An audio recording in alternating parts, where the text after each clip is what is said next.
정규리그에 반환점을 둔 콘티넨탈 하키리그 KHL. 오늘도 KHL에 주목되는 매치의 리뷰와 함께 한 주간에 있었던 KHL의 주요 이슈를 짚어보겠습니다.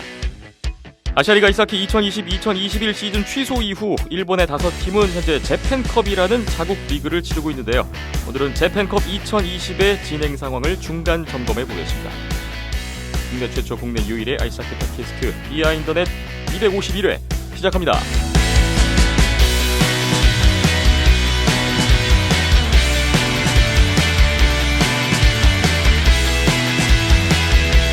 비하인드넷 251회입니다. 오늘은 12월 9일 수요일 오후에 녹음을 하고 있습니다. 안녕하세요. 김태범이고요. 박김선 PD와 이현섭 기자 오늘도 나오셨습니다. 안녕하십니까? 안녕하세요. 안녕하세요. 오늘이 12월 9일 수요일인데요. 이번 주와 다음 주에 걸쳐서 우리나라 아이스하키계에 큰 일이 하나 잡혀 있습니다. 바로 대한아이스하키협회 제24대 회장, 새 회장의 선거를 앞두고 있는데 다음 주군요. 12월 17일 목요일에 서울 올림픽파크텔 2층 런던홀에서 오전 10시부터 새 회장 선출을 위한 선거가 진행된다고 합니다. 어제 그제 12월 7일 8일 이틀간에 걸쳐서 후보자 등록이 있었고 바로 오늘입니다. 12월 9일 수요일에 이제 후보자 공고가 예정이라고 나와 있었거든요. 저희 오늘 녹음 끝나고 몇 시가 될지 모르겠지만 아마 대한아이스하키협회 홈페이지에 후보자가 누군지 공개가 될 것으로 예상이 되고 있는데요. 정말 궁금해지네요. 그 키아 라운지에서 안내가 잠시 됐었죠? 예, 김정민 홍보팀장 통해서. 일정하고 뭐 이제 네. 어떻게 선거가 네. 치러진다 이런 게 소개가 됐었고요. 예, 후보가 2명 이상이면 투표를 하고 네. 1명이면 투표 없이 추대. 심사해서 네. 뭐 결격 사유 없으면 추대를 한다. 뭐 그런 안내가 한번 있었습니다. 만약에 후보가 없으면 어떻게 되는 건가요? 그러면, 아무도 출마 안 한다. 그러면 이제 되게 혼란스럽겠죠? 뭐 부회장이 직무대행, 뭐 회장 권한대행. 그러기엔 뭐 이런 게 그것도 가능할까요? 부회장님이 너무 많이 계시고요. 네. 그 중에 한 분이. 예, 네. 뭐 그렇지는 않을 것 같고 네. 워낙 이제 중요한 자리이다 보니까 뭔가 또 다른 방법 대안들이 있겠죠. 네. 협회 회장이 누구냐? 그 사람이 어떤 의지를 갖고 어떤 일을 할 수 있느냐는 정말 굉장히 중요한 문제잖아요. 우리나라 아이스하키의 미래가 달려있는 정말 중요한 이슈인데 이번 주와 다음 주에 진행이 된다고 하니까요. 관심 있게 한번 지켜보도록 하겠습니다. 오늘 저희 251회 소개할 댓글은 딱 하나입니다. 간략하게 살펴보고 넘어가 보겠습니다. 유튜브에 에드워드 마님이 또 댓글을 주셨는데 12월 4일 금요일에 댓글 주셨군요. 다음 대회에 대명이 한라를 잡을 수 있을 듯한 느낌표 찍어주셨습니다. 대명이 한라에게 연이어 패배가 있었죠.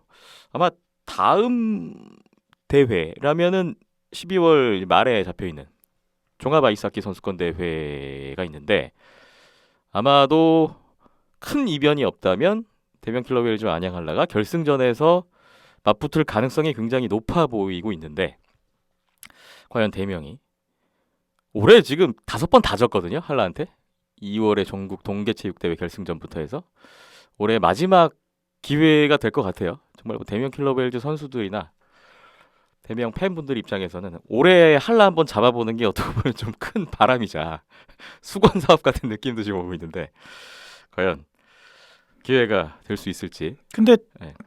기사가 요새 나오는 걸 보면은 지금 보니까 빙상장, 뭐 스키장, 겨울 관련 스포츠 이용 시설들을 다 운영을 막는다고.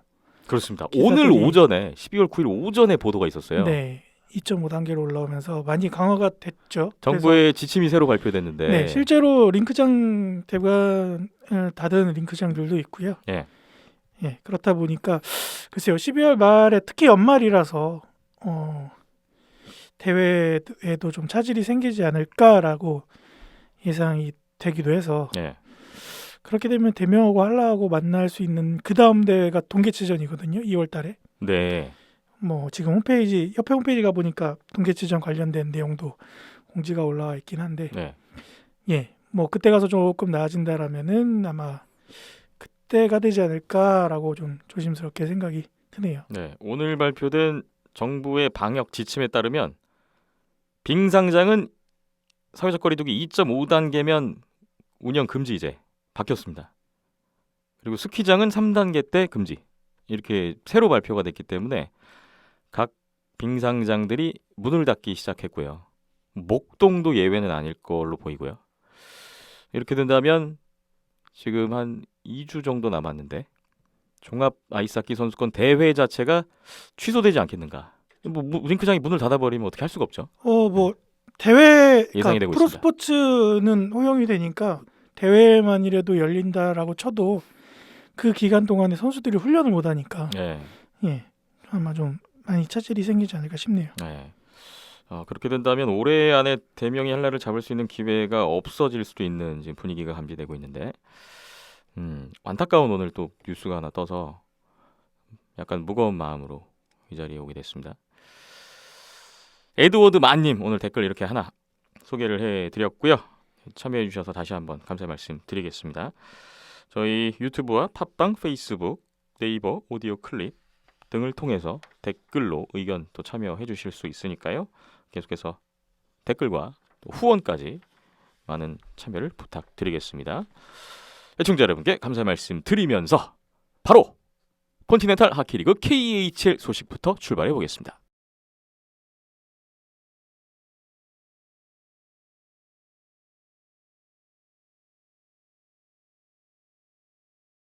컨티넨탈 하키리그 KHL 2020-2021 시즌 정규리그 반환점을 이미 돌았고 각 팀들의 순위 싸움에 열이 오르고 있습니다. 오늘도 이현섭 기자와 함께 KHL 지난주에 있었던 한 주 동안 있었던 빅매치 리뷰도 해보고 전체적인 이슈들 간략하게 살펴보는 시간으로 진행을 해보겠습니다. 본격적인 이야기에 들어가기 앞서서 지난주에 저희가 아반가르트 옴스크의 골리 이고르 봅코프 선수의 이야기를 했잖아요. 이현섭 기자님이 봅코프 선수의 저지를 입고 나오셨죠. 지난주에 저희가 이야기 나눴을 때 봅코프 선수의 팀 내 입지가 매우 불안해졌다. 지금도 백업인데 트레이드 카드로 활용될 가능성이 높지 않겠느냐 이런 전망을 드렸었는데 저희 녹음하고 바로 다음날 뉴스가 떴습니다. 아방가르트 옴스크가 봅코프가 아니라 에밀 가리포프 선수를 보냈어요. 예. 디나모 모스크바로 보냈습니다. 가리포프 주전 골리를 디나모 모스크바로 보내고 그 대가로 금전적인 보상을 받는다고. 예, 돈을 받았죠. 네. 이제 가리포프 선수를 보내고 이제 사실 3명까지 골리가 필요 없기 때문에 한 명을 보내지 않을까라는 전망 자체는 맞았는데 그 한 명이 달랐죠. 어쨌든 그건 봅코프일 줄 알았는데 가리포프를 보냈어요. 이거 무슨 의도일까요? 저 잘 모르겠어요. 왜 가리포프를 보내야만 했나라는 의문이 들긴 드는데 네. 그냥 지금 생각을 해보자면은 그래도 가리포프 선수가 지금 아방가르트에서 굉장히 잘했기 때문에 가치가 더 많이 올라와 있었다. 그렇기 때문에 봅코프보다는 이제 가리포프를 트레이드를 하는 게 더 나은 선택이다라고 판단을 한 것 같습니다. 네. 그렇게 되면은 아무래도 지금 흐르베츠가 생각보다 너무 잘하기 때문에 이 백업으로 가리포프를 쓰는 것보다 그냥 백업으로는 그냥 봅코프를 쓰고 이제 주전 백업 같은 느낌으로 가겠다라는 의도가 보이는 것 같아요. 그러니까 네.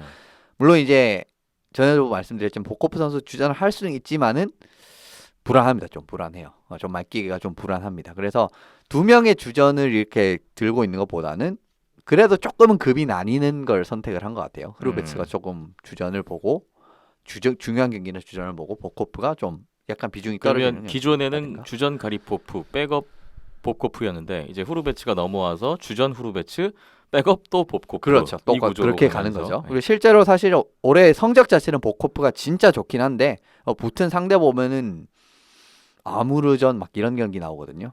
좀 조금 강팀들 상대로는 주전 골리를 내고 그죠. 좀 강팀 약팀 상대로는 상대로 복코프를 내는 올 시즌의 아방가르트인데요. 예, 강팀 상대로는 다 가리포프가 나왔습니다. 거의 가리포프가 나왔었어요. 그렇기 때문에 최근에는 성적- 그 자리를 이제 후르베츠하고 있고. 그렇죠. 네. 성적은 이제 보코프가 더 좋지만 기록은 복코프 선수가 리그 훨씬 전체 좋지만 1위입니다. 세이브 성공률, 평균 실점 전체 1위. 예, 근데 사실 이제 그렇다라고 보기 좀 어렵죠. 왜냐하면 상대가 다르니까요. 네. 어쨌든 디나모가 지금 그래서 보차로프, 예로멘코, 이제 가리포프. 가리포프까지 이렇게 세 명인데 거기가 또 이제 거기도 입장이 이제 또 바뀌었네요. 결정을 해야 돼요. 어떻게 할지. 이제 사실 올해 같은 경우에 보차로프 선수가 생각보다 못하면서 이런 트레이드를 단행한 거 아닌가 싶거든요.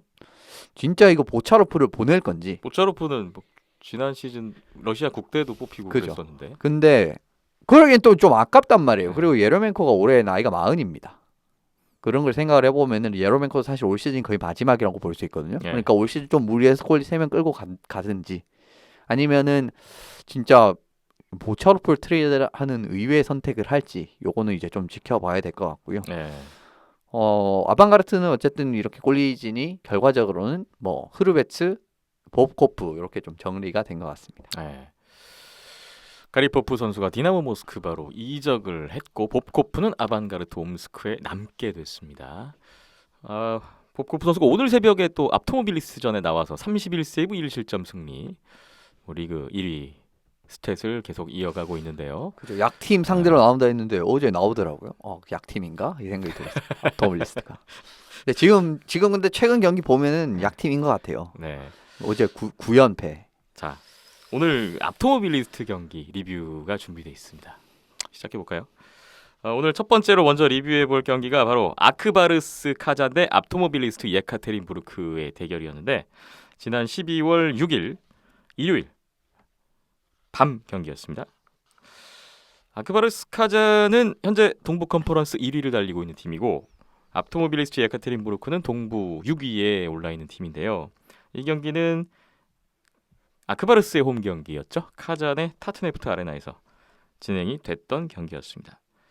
최근에 두 팀 2경기 전까지 행보를 보면 아크바르스는 아반가르트 홈스크전 2경기 진 거 빼면은 나머지 경기는 다 이겼더라고요. 7승 2패 최근 9경기. 그리고 앞토모빌리스트는 7연패가 진행되고 있는 가운데 컨퍼런스 선두를 만나게 된 상황이었습니다. 근데 또 7연패의 시작이 아크바르스전 패배였어요. 그렇죠. 네. 끊으면은 여기서 끊으면 이제 그림 자체는 좀 잘 나오는 네. 그래도 좀 그런 좀 경기였는데 네. 예. 말을 잊지 못했습니다. 근데 이 두 팀의 맞대결에서 좀 주목받았던 선수가 있었습니다. 바로 나이젤 도즈. 뭐 국내 팬분들에게도 익숙한 이름일 거예요. 그렇죠. 캐나다 출신의 카자흐로 이제 귀화를 했었죠. 그래서 네. 카자흐스탄 국가대표팀으로도 오랜 기간 활동했던 앞으로 할지는 또 모르겠어요. 왜냐하면 올림픽 그 예선이 지난 올림픽 예선이 뭔가 좀 마지막 같은 느낌이었거든요. 예. 물론 앞으로도 합류할 가능성은 있습니다만 뭐 월드 챔피언십급 아니면은 제가 생각해 D1 A급이면은 굳이 도즈가 앞으로 합류할 일은 없을 것 같긴 합니다. 어쨌든 도즈 선수가 작년까지는 앞토모빌리스트에 있었단 말이에요. 예. 그런데 올해 아크바르스로 이적을 하면서 이거 아크바르스 이래도 되겠는가라는 좀 생각이 들었죠. 다 가져가고 지금. 도즈까지. 그렇죠. 이미 뭐 좋은 선수를 아주 즐비한데 도즈까지 합류를 한다. 이러면서 결과적으로는 아주 큰 스토리라인 자체는 아닌데 결과적으로는 전 소속팀 선수가 이제 새로운 팀에서 전 소속팀을 또 네. 맞이하는 이런 상황이 됐습니다. 나이젤 도즈 선수도 역시 뭐 저번에 언급했던 모자킨이나 자리포프나 뭐 이런 선수들과 마찬가지로 현재 KHL의 한 획을 긋고 있는 선수인데 그렇죠. 예. 역대 통산 포인트 5위에 올라 있는 나이젤 도즈 선수입니다. KHL 뭐 거의 외국인으로서는 네. 거의 뭐 최고급. 통산 그죠? 득점은 2위예요. 그죠? 모자킨 선수에 이어서. 그렇죠. 예. 그리고 또 앞토모빌리스트 2년 동안 되게 잘했잖아요. 굉장히 잘해요. 주장으로서 항상 1라인 119경기 119포인트. 그렇습니다. 뭐 어마어마했죠 작년에도 진짜. 예. 근데 빠지게 된 상황이었는데 결과적으로 뭐 그 자리를 마케이프 선수가 생각보다 잘 메워주고 있어서 네. 아직까지는 뭐 두 팀 모두에게 좀 좋은 모습 나오고 있는 것 같습니다. 그리고 네. 도지 선수를 자주 언급은 안 드리는데 도지 선수가 올해도 성적이 굉장히 좋아요. 올해도 경기당 1포인트 정도 하고 있습니다. 그렇습니다. 찾아봤는데 별로 이제 언급이 안 돼서 도지가 그래도 아크바르스는 별로인가라고 했는데 그렇지 않더라고요. 전혀. 네. 그렇습니다. 뭐 과거에 NHL 생활도 꽤 했었고 뭐 KHL 와서도 외국인 기록은 거의 다 가져가고 있는 그렇죠. 그런 도주 선수고요. 현재 485포인트더라고요. 올 시즌에 500포인트 달성은 뭐 거의 뭐 확실시 되지 않나. 유력해 보입니다. 예. 이렇게 되면 4위에 올라 있는 알렉산드르 라둘로프 선수의 기록을 넘어서겠군요. 네. 나이젤 도우즈 더비의 느낌도 나는 두 팀의 맞대결이었습니다. 그리고 이날 앞토모빌리스트 쪽에서 KHL 데뷔전을 치르는 선수가 있었어요. 예, 코르비니안 홀처 선수인데 이 선수가 독일 선수입니다. 독일 출신의 수비수 코르비니안 홀처라는 선수입니다. 그렇습니다. 아주 굉장히 피지컬한 플레이에 능한 선수고요. 뭐 거친 플레이를 굉장히 잘하는 능한 선수고 NHL에도 굉장히 오래 뛰었었어요. 그러면서 한 3라인 정도 네. 깊이를 담당하는 수비수. 그러니까 선수진에 이제 어떻게 보면 1, 2라인 들어가기 조금 애매한데 3라인에서 좀 굳은 일을 담당하는 이런 역할로 많이 기용이 됐던 선수입니다. NHL 데뷔를 토론토 메이플 립스에서 했었고 바로 지난 시즌까지 애나임 덕스에서 뛰었었어요. 그렇습니다. 근데 데뷔전이 생각보다 좀 늦어졌네요. 예, 영입 자체는 꽤 일찍 됐었어요. 예전에 꽤 오래 전에 영입 뉴스를 본 기억이 있는데 비자 문제 때문에 지금까지 좀 경기를 출전을 하지 못하던 상황이었는데 네, 이 아크바르스전에서 중요한 경기가 좀 데뷔전이 됐습니다. 그렇군요. 코르비니안 홀처 선수 KHL에 등장하는 또 이슈가 하나 있었던 경기였고요. 이날 양 팀의 라인업을 보면 양 팀에서 좀 이탈 선수들이 있었습니다. 예. 사실 지난 경기가 디나모 모스크바전이었을 거예요. 앞토밀리스트가. 네, 네, 그 경기에서 좀 못했던 선수들이 대거 스크래치 당하면서 주전급 선수들이 그러니까 출전을 못하게 됐습니다. 네. 대표적으로 즈보롭스키 선수라든지 그다음에 섹스턴, 플랫까지도 스크래치를 해버리면서 좀 러시아 자국 선수들을 출전을 시키는 빌 피터스 감독의 그런 모습이 있었고요. 예, 아크바르스 같은 경우에도 아무래도 앞토모빌리스트가 좀 이제 견실한 스케이팅이라든지 이런 부분에서 좀 능한 팀이다 보니까 뭐 조금 스피드가 느린 자리포프 선수를 좀 스크래치를 하는 유딘 선수도 이 경기는 못 나왔는데 어쨌든 자리포프 선수가 또 어떻게 보면은 팀의 거의 뭐 주장급 선수 아닙니까? 근데 이 예. 선수가 또 스크래치 되는 이런 또 라인업 변화가 좀 있었습니다. 네. 양 팀의 이날 골리 매치업을 보면 아크바르스는 아담 레이데보른 선수였고 앞토모빌리스트는 야쿠브 코바르시 선수가 출장했습니다. 예, 뭐 어떻게 보면 주전 대 주전 대결이라고 할 수가 있고요. 네. 결과적으로는 아크바르스는 빌얄로프 선수가 있긴 하지만 그래도 뭐 레이데보른 선수랑 빌얄로프 선수 올해를 비교해 봤을 때는 좀 코로나 여파인지 모르겠지만 레이데보른 선수가 조금 더 컨디션을 지금 상태에선 빨리 찾은 느낌이거든요. 예. 그렇기 때문에 그냥 지금 시점에서는 좀 주전 대결이라고 보시면 될 것 같습니다. 스웨덴 출신의 레이데보른 대 체코 출신의 코바르시 외국인 골리 간의 맞대결이었습니다. 이날 경기 양상 한번 짚어볼까요? 전반적으로는 이제 아크바르스가 주도권을 쭉 잡고 나가는데 앞토밀리스트 좀 막기 급급한 양상으로 좀 경기가 펼쳐졌습니다. 초반부터 사실은 2+10 퇴장을 2명이나 받으면서 그것도 이제 바실렙스키 선수랑 홀처 선수가 이제 2+10을 연이어 좀 받으면서 앞토모빌리스트의 두 수비수가 그렇습니다. 1피리어드 시작해서 4분 만에 두 명이 동시에 12분 퇴장을 받았어요. 그렇습니다. 그러면서 1, 2라인에 이 두 선수가 뛰고 있었기 때문에 좀 큰 공백이 펼쳐졌는데 생각보다 실점으로 연결되지는 않았지만 결과적으로는 팀 입장에서는 이런 흐름 자체가 좋지 않았거든요. 예. 그런 부분이 있고 말씀드린 대로 주도권은 아크바르스가 사실 경기 시작부터 끝까지 쭉 잡고 가는데 좀 따라가기 급급한 이런 느낌이었습니다. 앞토모빌리스트가. 예. 홀초 선수는 KHL 데뷔전이었는데 4분 만에 미스컨덕트 페널티를 그렇습니다. 기록을 하는 또 기록을 남겼고요. 이날 경기 보면 0대 0으로 쭉 가다가 첫 골이 3피리어드 중반에 터졌습니다. 1분 30초 간격으로 두 골이 나왔는데 스타니슬라프 갈리에프와 스테판 다코스타 선수의 연속골이 터졌고 아크바르스가 2대 0 승기를 잡았고요. 결국 최종 스코어 2대 0 아크바르스 카잔의 승리로 끝났습니다. 니키타 냠킨 선수도 두 골에 도움 2개를 기록했고 아담 레이데보른 골리가 29세이브 셧아웃을 했는데 바로 11월 16일 앞토모빌리스트전 때 셧아웃을 했었고 또 앞토모빌리스트 상대로 시즌 두 번째 셧아웃을 기록했던 레이 데보른 선수였네요.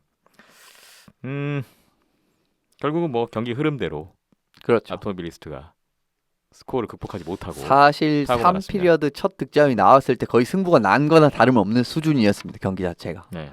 근데 뭐 추가점 거의 순식간에 또 실점을 하면서 기울어 버리고 말았죠. 네. 양팀 어떤 요인이 작용을 했는지 먼저 승자 아크바르 스카잔부터 이야기를 해보겠습니다. 어떤 부분이 승리로 이어졌을까요? 확실히 팀 컬러의 강점을 잘 살리는 경기력이라고 할 수 있을 것 같습니다. 이제 공격진의 대부분이 좀 스케이팅이 뛰어나고 활동량이 많은 공격수들이 많기 때문에 앞토몰리스 선수들이 요 지역을 돌파하는 거를 거의 따라잡지를 못하더라고요. 그러면서 네. 윙 쪽에 계속 공간이 생기고 윙어들이 파고들고 지역에 진입을 한 다음에는 또 공간이 생기고 계속 반복이 되는 이런 흐름의 양상이었습니다. 그러니까 막기 급하니까 앞토몰리스는 그냥 한번 막으면은 또 교체가 들어가야 되고 좀 이런 느낌의 경기 양상이 잦았어요. 예. 이러면은 그리고 단순 경합 상황 같은 거는 물론이고요. 앞서 말씀드린 스피드로 지역을 확보하는 부분 그리고 단순 경합 상황도 아크바르스 선수들이 더 빠른 스케이팅을 활용을 해서 퍽을 따내면서 공격 지역을 잘 잡아냈다라고 할 수 있을 것 같네요. 예. 아크바르스가 강점을 잘 살렸던 부분 먼저 짚어봤고요. 그리고 이날 경기 보니까 아크바르스가 좀 속도를 많이 활용하는 것 같더라고요. 예, 이미 뭐 사실 네. 앞서 말씀드린 자리포프 선수를 뺀 것부터 좀 의도가 느껴지는 부분이 있었죠. 네. 그러면서 1라인에 다코스타 도즈 그리고 2라인에 갈리에프 선수랑 부르미스트로프 3라인 보론코프 4라인 디냐크까지 전 라인에 걸쳐서 굉장히 활동량과 스피드가 강조된 선수들이 많습니다. 그리고 이 선수들이 적극적으로 지역을 파고드는 움직임이 많았고요. 그 결과 뭐 속도전을 잘 활용을 하면서 경기를 어떻게 보면은 스코어보다 더 쉬운 느낌으로 잡아낼 수가 있었습니다. 예. 반면에 패자 앞토모빌리스트였는데 이날 지면서 8연패까지 연패가 길어졌습니다. 이날도 무득점 패배, 꽤나 무기력한 경기를 펼친 끝에 또 하나의 패배를 추가했는데 이날 앞토모빌리스트의 경기력은 어땠습니까? 전반적으로 참 많이 아쉬웠다라고 말씀을 드릴 수밖에 없을 것 같습니다. 이제 퍽 점유를 하는 아크바르스의 스타일에 크게 고전을 하면서 게임이 많이 어려워졌고요. 상대 지역에서의 퍽 점유가 어려우면은 그래도 이제 기회 자체는 있잖아요. 예를 들면은 상대방 지역에서 시작하는 페이스오프라든지 파워플레이 그리고 페이스업 셋업 플레이 이런 거를 좀 이제 다듬어서 어떻게 보면은 좀 상황을 이런 좀 적은 기회나마 잘 활용하는 부분이 중요한데 예. 공격 지역에서 페이스오프 깔끔하게 따고 난 다음에 그냥 생각 없이 그냥 포인트샷 그냥 한 방에 바로 쳐버리고 그냥 그 부분이 이제 아예 셋업으로 진짜 빠르게 치는 이런 느낌이 아니라 이제 페이스오프면 바로 뒤에 포인트샷 칠 수 있는 선수를 배치를 하는 게 아니라 그냥 뭐 상대방 대응할 시간 다 있는데 그냥 포인트샷 통할 구석이 없는데도 그냥 쳐버리고 이런 좀 아니라는 플레이들이 생각보다 또 많았습니다. 예. 그런 부분도 이번 경기를 하는데 도움이 되지 못했고요. 그리고 1라인이 상당히 그래도 올 시즌 같은 경우에는 앞토모빌리스트가 또 굉장히 큰 경쟁력이거든요. 다축 선수도 이제 라인업에 복귀를 한 지 꽤 됐고 마케예프, 골리셰프 선수가 있는데 이 선수들이 아크바르스 4라인이었던 코르미에랑 그 선수들 있으니까 디니아크, 코르미에 그리고 한 명 선수가 또 잘 생각 그 베테랑 선수였는데 갑자기 생각이 27번 선수 갑자기 이름이 생각이 안 나네요. 27 페트로프. 네, 페트로프. 네. 이렇게 4라인에 그냥 막혀버렸습니다. 네. 아무것도 하지 못했어요. 그리고 다축구 선수가 진짜 한 경기 페이스오프 성공률 20몇 %인 거 잘 볼 수 없는 관객이거든요. 근데 페이스오프도 완벽하게 이제 상대방 1라인을 또 완벽하게 틀어막는 어떻게 보면 아크바르스가 잘하는 부분도 있고 앞토모빌리스트 1라인이 아무것도 못했다라는 겁니다. 결과적으로. 네. 이제 이런 부분 역시 경기를 어렵게 갈 수밖에 없었던 좀 앞토모빌리스트의 상황이었고요. 8연패 결과적으로는 어제 또 발목을 잡히면서 오늘이죠 오늘. 큰일입니다. 지금 앞토모빌리스트 오늘 새벽이었어요. 아반가르트 옴스크전에서도 1대3 패배가 추가됐고 9연패에 빠져 있습니다. 이게 오늘 제가 KHL 공식 SNS에서 뭐 하나 올렸더라고요. 좀 너무 직접적으로 이런 것까지 올리나 싶었는데 빌 피터스 감독의 스크래치라고 해서 아, 예. 지난 11월 14일에 앞토모빌리스트가 동부 3위에 있었고 1위 아크바르스의 승점 1점 차로 뒤진 상황이었는데 이후에 9연패에 빠지면서 현재는 동부 6위로 내려갔고 선두와 12점 차로 벌어졌다. 예, 그 결과가 이어지고 있는 앞토모빌리스트입니다. 어떻게 보면 좀 돈을 많이 쓰는 팀이라고, 동부에서 돈을 많이 쓰고 있는 팀이라고 할 수 있는 아크바르스, 메탈루르크, 앞토모빌리스트, 아반가르트, 살라바트 중에서 최하위입니다. 네. 근데 그 위에 트락토르가 있어요. 트락토르보다도 지금 아래고. 이렇게 되니까 5강보다 동부의 지금 5강권보다 7, 8, 9위와의 거리가 더 가까워지고 있어요. 너무 가까워져 네. 버렸습니다. 지금 많이 가까워져. 지금 또 토르페로도 경기력이 상당히 많이 올라서 어제 체스카랑 한 점 차 게임을 했거든요. 예. 이런 부분. 그리고 지금 토르페도랑 두 경기밖에 차이가 안 나거든요. 이 승점 2점밖에 차이가 안 난다는 부분. 11위도 조금씩은 뭐 개선되는 느낌이 보이는 것 같고, 이러면은 앞토모빌리스트가 이제 위에 따라잡는 걱정보다는 밑에서 치고 오는 애들 막는 걸 걱정을 해야 되는 이런 상황이 될 수도 아하. 있는 겁니다. 네. 지난주에도 제가 말씀드렸는데 공교롭게도 파벨 다츠쿠 선수의 부상 복귀 전부터 연패가 시작이 됐고요. 9연패까지 왔습니다. 근데 최근 9연패 기간 보니까 득점이 너무 안 터져요. 그렇죠. 최근 9경기 9연패 기간 동안에 총 10골, 10득점. 최근 5경기에서는 4득점.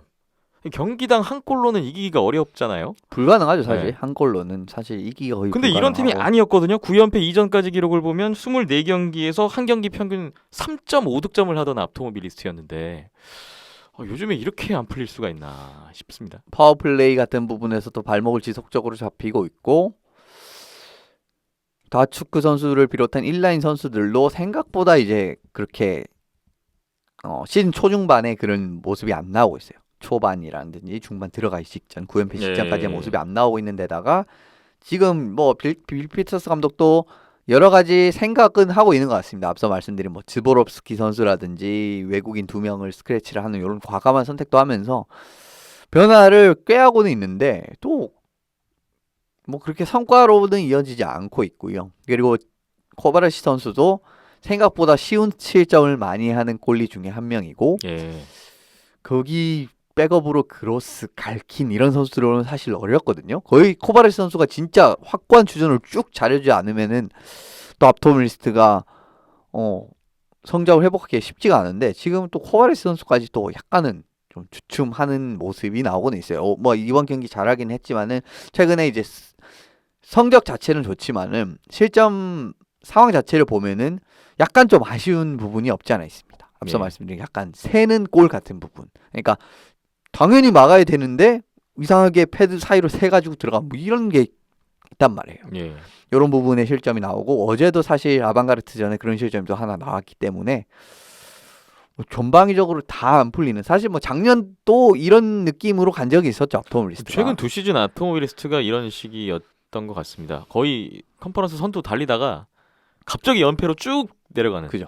올 시즌에도 비슷하게 좀 반복되고 있는 예, 느낌인데요. 뭐 사실 홈아이스를 획득을 하는 게 중요한데 좀 홈아이스까지도 좀 걱정을 해야 되는, 뭐 사실 아직 경기 수는 많이 남았지만은 지금 흐름이라면은 참 많이 어렵거든요. 이거 큰일입니다. 바로 다음 경기가 스카 상트페테르부르크전이고 그 다음 경기가 메탈로르크 마그니토고르스크. 요즘 정말 잘 나가고 있는 메탈로르크 파워랭킹 1위 팀. 그리고 잠깐 브레이크 있고 그 다음 상대가 트락토르 첼리아빈스크, 살라바트 율라이프 우파로 이어집니다. 이거 다 지면 13연패 되는 거예요. 13연패도 가능성이 있어요, 지금 봤을 때는. 스카가 그래도 최근에는 경기력이 참 그다지 좋지 않기 때문에 좀 안 좋은 흐름의 두 팀이 만났을 때 이때 끊어내지 않으면 더 길어질 가능성은 충분합니다. 지금 앞토모빌리스트 예카테린부르크가 불안한데요. 일단 연패 탈출이 급선무일 것 같고, 지금 이렇게 연패 빠진 거 회복하려면 한 12연승 이상 해야 된다는 계산이 나오는데 굉장히 암울한 시즌 중반을 지나고 있습니다. 사실 지금 승점 차이로 봤을 때는 진짜 최상위권 선두권 합류는 좀 불가능할 수도 있을 것 같아요. 네. 지금 흐름에서는. 그래서 2, 3위 정도가 최선인데 그래도 뭐 메탈루르크랑은 계산상으로는 6점밖에 차이가 안 납니다. 네네. 네, 그런 부분에서 디비전 2위까지는 노려봐야겠죠. 위기에 빠진 아토모빌리스트의 상황이고 한편 아크바르 스카자는 이날 아토모빌리스트를 잡고 2위 아반가르트 옴스크의 거리를 조금 더 벌렸습니다. 아크바르 스카자는 여전히 컨퍼런스 선두를 유지하고 있는 동부의 상황이군요. 예, 아방가르트랑도 이제 거리를 벌렸고요. 체스카를 따라잡고 있습니다. 리그 전체 1위. 그렇습니다. 체스카가 지금 승점 55점인데 아크바르스 거의 다 따라왔거든요. 예. 그렇기 때문에 또 체스카가 또 최근에 디나모 민스크한테 잡히면서 그리고 쿨룬이랑도 연장을 가는 좀 불안합니다. 그렇기 예. 때문에 지금 기세 유지하면은 동부에는 아크바르스, 서부에는 체스카. 뭐 시즌 전부터 봤었던 또 그 그림이 그대로 나올 수 있을 것 같아요. 개막전 매치업 그대로 유지가 되고 있는 선두 싸움입니다. KHL 경기 리뷰 한 경기 동부 컨퍼런스 경기 짚어봤고요. 잠시 후에는 서부 컨퍼런스에 또 하나의 주목되는 매치 있었는데 그 경기 이야기를 풀어보겠습니다.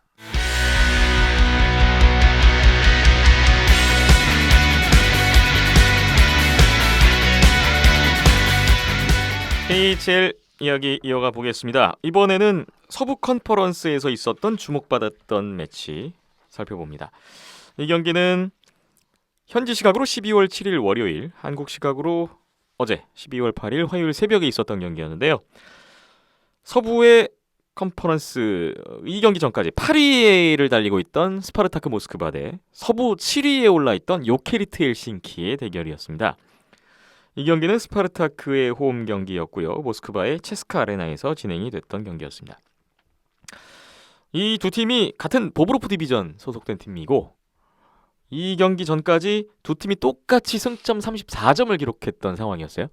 예. 네. 뭐 그래서 중요했고 사실 이제 경기 수가 요케리트가 6경기나 덜 치는 상황이었기 때문에 훨씬 유리한 건 사실입니다. 그래도 네. 승점이 동점이라는 부분이 있고 그리고 세베르스탈도 또 요 세 팀과의 비티아지 세베르스탈도 이렇게 네 팀이 좀 순위 싸움을 하고 있는 그림이거든요. 예. 그래서 두 팀에게 있어서 중요한 경기였고 조금 더 중요했던 이제 그래도 뭐 경중을 매겨보자면은 스파르타크한테 조금 더 중요한 경기였습니다. 왜냐하면 경기 수가 많기 때문에요. 여유가 없는 쪽은 스파르타크였는데 스파르타크가 이 경기 전까지 3연패에 빠져 있었습니다. 바리스 누르술탄, 11위 노보시비르스크 리전, 아무르 하바롭스크와의 원정 경기를 다 지고 홈으로 돌아온 상황이었어요. 참 원정 떠나기 전까지는 좋았거든요. 그렇죠. 5연승을 달리고 원정을 갔는데 아반가르트, 체스카도 다 잡고 5연승을 달린 상황에서 기분 좋게 원정을 떠났다가 원정 6연전에서 다 까먹고 왔어요. 1승 5패. 다 까먹고 왔어요. 네, 그러고 홈으로 돌아온 상황이었으니까 뭐 그러다 보니까 뭐 서부 9위에 있던 비티아지 모스크바 리전에게도 1점 차로 쫓기고 있는 여유가 없는 스파르타크의 상황이었고요. 반면에 요케리트는 스카와 살라바트 율라이프를 잡고 2연승을 달리고 있던 상황이었습니다. 근데 요케리트도 최근에 그렇게 좋은 성적은 아니에요. 거의 뭐 반타작 정도 계속 하고 있습니다. 그렇죠. 뭐 썩 압도적인 느낌이 아닙니다. 아무래도 그 이유 자체는 거의 이기고 지고를 반복하고 있는 예. 요즘이거든요. 계속. 좀 선수진 자체는 괜찮은데 뭔가 좀 느낌이 생각보다는 예전만큼의 느낌이 안 납니다. 그러니까 그 레토넨 선수가 있을 때 느낌이 안 납니다. 미코 레토넨 선수가 떠났습니다. 예, 그렇습니다. 저는 이제 뭐 NHL에서 잘했으면 좋겠습니다. 토론토 메이플 리프스로 떠나서 네. 지금 토론토에 있는 걸로 알고 있고 레토넨 선수가 워낙 큰 비중을 차지하다 보니까 이 선수의 공백이 사실 안 나올 수가 없거든요. 그러면서 그래도 이제 요케레트 자체가 선수진이 굉장히 두터운 팀이고 네. 이번에 또 사미 레피스테 선수랑 작년 시즌 계약을 맺었더라고요. 추가로. 예. 그러면서 이제 레피스테 선수가 다시 복귀를 하는 양상이 됐기 때문에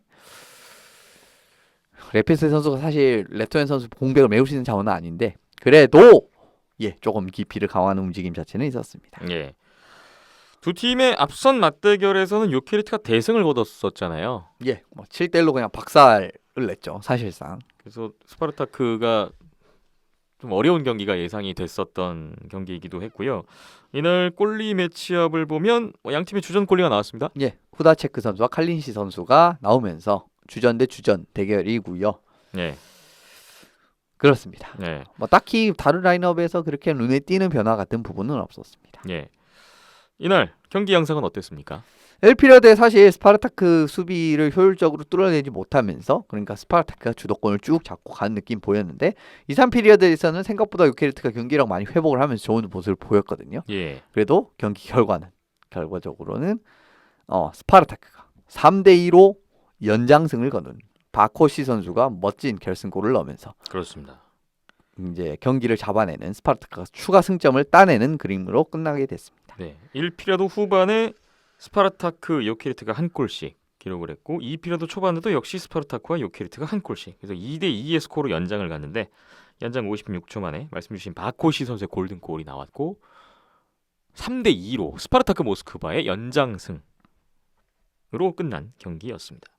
스파르타크의 율리우스 후다체크 선수가 27세이브 2실점 승리했고 요케리트의 야니스 칼린시 선수는 22세이브 3실점 패전이 추가되면서 이 경기 결과로 양 팀의 순위가 바뀌었습니다.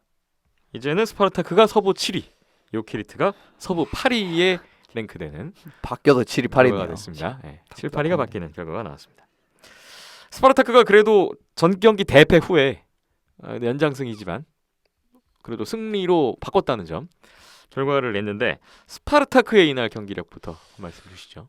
결과적으로 스파르타크라는 팀의 강점과 장점이 그냥 한 경기 압축이 딱 돼 있는 게임이었어요. 아무래도 스파르타크 같은 경우에는 강팀을 상대로도 의외로 접전 양상을 많이 만드는 요런 팀입니다. 예. 앞서 말씀드린 그런 체스카와 같은 뭐 이런 강팀들도 생각보다 접전을 잘 잡아내고 요런 모습도 기대를 할 수가 있는 팀이에요. 네, 그러면서 팀이 이제 전반적으로 견실한 이제 플레이를 보여주는 자원들이 스파르타크에도 참 많습니다. 그리고 이날도 이런 선수들이 좀 공격진에서 이제 요케리트의 장점은 공수 양면에서 굉장히 이제 선수진이 뛰어나다는 건데 깊다는 건데 두텁다라는 부분인데 크게 막 밀리지는 않았습니다. 이런 견실한 뭐 스킬은 좀 부족해도 견실한 플레이와 같은 부분에서 좀 극복을 하는 모습이 많이 나왔고요. 접전 양상 결과적으로 이 경기도 접전 양상으로 끌고 갔고 경기를 잡아냈고요. 그리고 스파르타크에도 1라인이 굉장히 큰 역할을 많이 합니다. 예. 경기 내내. 이제 이런 부분에서도 이 경기에도 1라인이 두 골에 관여가 되어 있었습니다. 두 번째 골, 세 번째 골에 예. 관여가 되어 있었기 때문에 그냥 스파르타크 그 자체의 경기력이었다라고 보시면 될 것 같고요. 시즌 초반 좀 부진하면서 우려를 낳았던 후다체크 선수도 최근에는 굉장히 경기력이 많이 회복이 된 모습이 나왔기 때문에 그리고 슈퍼세이브도 실제로 굉장히 많이 보여주면서 뭐 들어간 거 맞고 이랬거든요. 예. 반드 사이드 커버를 완전히 기가 막히게 하면서 이제 슈퍼세이브를 한번 장면도 있었기 때문에 스파르타크의 강점이 또 잘 나왔다라는 부분을 처음으로 언급을 드릴게요. 예. 스파르타크의 강점이 잘 나왔는데 하지만 늘 스파르타크의 약점 중에 하나로 지적됐었던 부분이 이날도 나왔다면서요. 여전히 나왔습니다. 이런 것 때문에 약팀한테 지는 거예요, 맨날. 강팀 잘 잡아놓고 그렇습니다. 약팀한테 다 까먹고. 드문드문 집중력이 그냥 아예 상실이 돼버립니다. 그냥 없어져 버려요. 집중을 안 합니다. 그러면서 수비 지역에서 느슨한 플레이하면서 턴오버 딱 나오고 그거 그대로 먹히면서 어렵게 만든 골 헌납 이제 그 어드밴티지 없어지고 이런 그림이 스파르타크 경기에서 너무 많이 나오는데 이 경기도 사실 그냥 나와버렸습니다. 예. 어렵게 골 만들어 놓고 상대 이제 실수 같은 거 하는 부분 잘 주워 먹고 그 다음에 뭐 페이스오프에서 좋은 깔끔한 플레이 하면서 골 잘 만들어 놓은 다음에 2분 만에 골 먹히고 그 다음에 30초 만에 골 먹히고 뭐 이런 식으로 그냥 한 방에 날려버렸단 말이에요. 예. 그러면서 사실 이건 그냥 잡을 수 있는 경기였는데 스파르타크 입장에서는 그냥 잡을 수 있는 경기였는데 그냥 날리는 요런 굳이 이제 추가점을 상대방에게 한 점 주는 요런 결과가 나왔단 말입니다. 그렇기 때문에 조금은 좀 집중력 유지 같은 부분에서 드나로쿠스 감독 화 한번 내면 되잖아요. 선수들 집합. 예전에 또 그런 경기를 실제로 중계를 해드렸던 건지 기억이 안 나는데 3대0으로 지고 있다가 타임아웃 중계가 아니고 플레이오프 경기 지난 시즌 플레이오프였던 걸로 기억해요. 3대0으로 디나모 지고 있다가 머리 한번 드라이기 한번 쐬고 나니까 경기력이 확 바뀌면서 바로 역전. 그렇습니다. 요런 이제 경기이기 때문에 이 집중을 하면은 잘할 수 있는 팀이에요. 그런데 드문드문 집중의 부재가 올해도 나타나고 있다라는 네. 부분은 장기적으로 이제 홈아이스까지 노리는 스파르타크라면은 좀 개선을 해야 되는 부분입니다. 그런 부분이 개선이 되지 않는다면 계속 플레이오프 가냐 못 가냐 싸움을 해야 되는 스파르타크의 입장이 될 것 같은데 하루빨리 집중력을 좀 챙겨야 된다는 과제를 안고 있는 스파르타크 모스크바인 것 같습니다. 이번에는 이 경기 연장패를 기록한 요케리트 헬싱키의 경기력을 한번 볼까요? 이날 어땠습니까? 사실 1피리어드에 좀 묶이면서 어려운 부분 경기를 풀어나가는 부분은 뭐 그럴 수 있습니다. 사실 아무리 강팀도 한 피리어드 정도는 좀 고전을 할 수는 있으니까요. 근데 예. 두 골 실점 장면에서 모두 이제 좀 치명적인 실수가 연관이 되면서 상대방에게 굉장히 좀 어떻게 보면은 쉽게 골을 내준 부분은 좀 개선을 해야 될 필요가 있지 않나 싶습니다. 그래서 썩 만족스러운 경기력은 아니다라고 요약을 드릴 수 있을 것 같고요. 예. 첫 실점은 그냥 뭐 중립적에서 수비수가 퍽 주스러 가다가 미끄러지면서 탈라르웨프 선수에게 실점을 했고, 두 번째 골 같은 경우에는 페이스오프 이후에 포인트샷을 칼린스 선수가 잡을 수가 있었거든요. 막 그렇게 스크린이 크게 걸린 것도 아니고, 그런데 좀 허망하게 글러브 아래로 이제 실점을 하면서 이 실점을 너무 쉽게 내줬단 말이에요. 그러면서 이제 만회골 자체는 금방 만들어낸 부분은 좋았습니다만은 그래도 이거를 실수가 없어서 실점 안 했다면은 그냥 쉽게 경기를 또 갈 수 있는 상황을 만들지 못했단 말입니다. 예. 이런 부분은 좀 많이 아쉬웠다라고 할 수가 있고요. 예. 더불어 좀 위협적인 찬스를 많이 만들기는 했습니다. 그런데도 결정력이 좀 부족한 이런 부분이 나오는데, 오닐 선수랑 옌센 선수가 생각보다 경기를 회복이 지금 안 되고 있어요. 최근.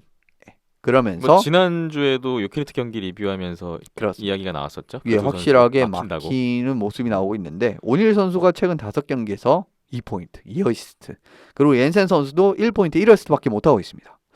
그러면서 1, 2라인에서 좀 주득점원 역할을 해줘야만 하는 선수들이 이런 득점 시트에서 자신의 존재감을 보여주지 못하면서 조금 아무래도 좀 최상위권으로 합류하느냐 마느냐의 싸움에서 약간은 좀 밀리고 있는 것이 아닌가, 이런 네. 부분이, 이런 좀 문제점이 좀 나왔고요.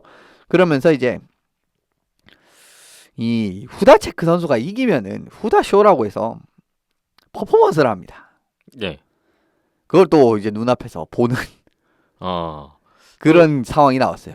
이 경기 같은 경우에는 홈이기도 했고. 그렇죠. 뭐 네트 위에 올라가서 수영을 하던데 뭐 보시기 바랍니다. 항상 이기면 그런 걸 하는 이기면은 그런 식으로 후다체크 선수가 옛날에 유럽에 있을 그 KHL 말고 다른 리그에 있었을 때도 후다쇼라고 해서 굉장히 유명한 네. 그랬습니다. 원정에서도 하나요?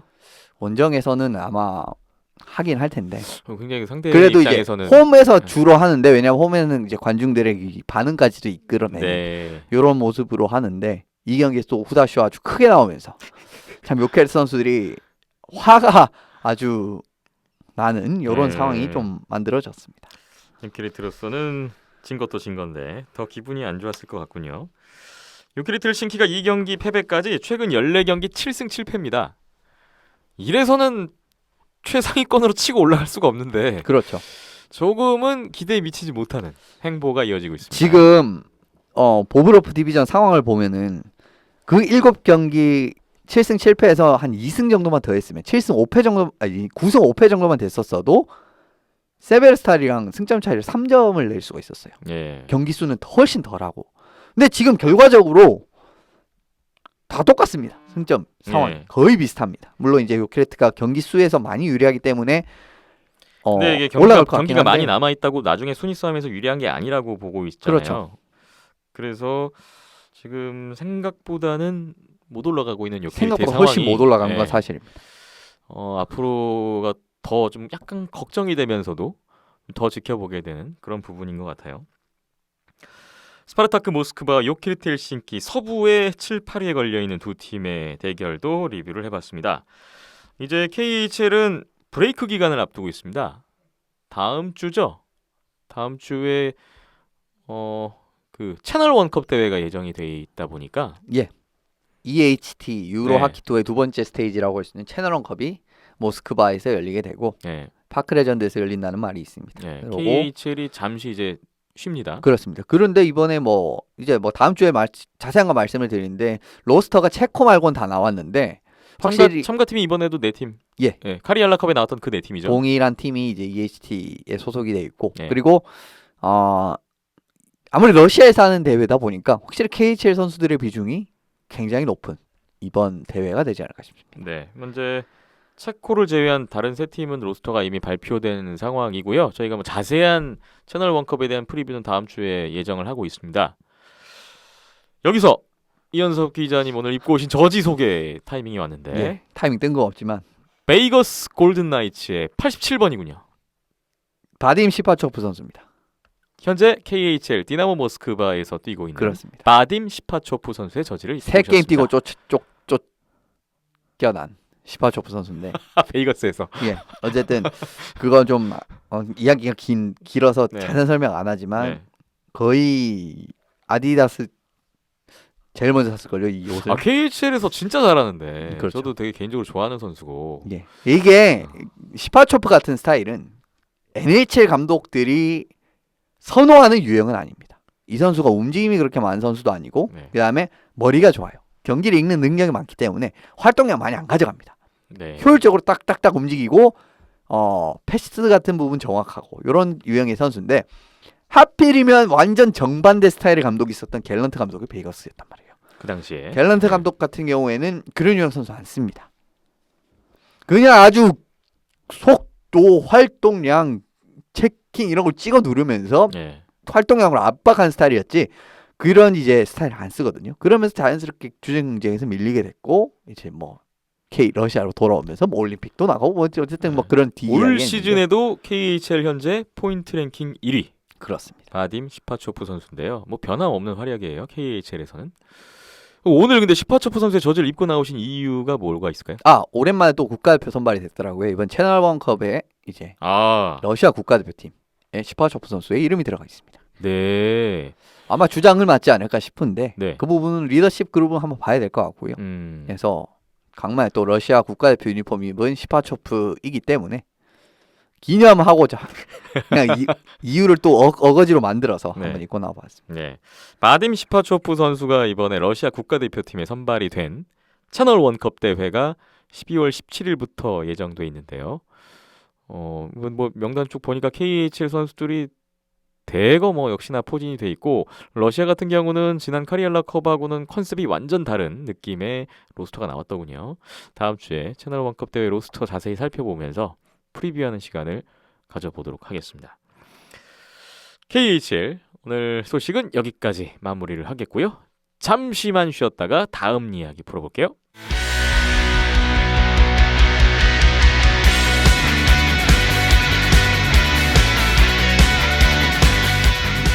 네, 비하인드는 251회.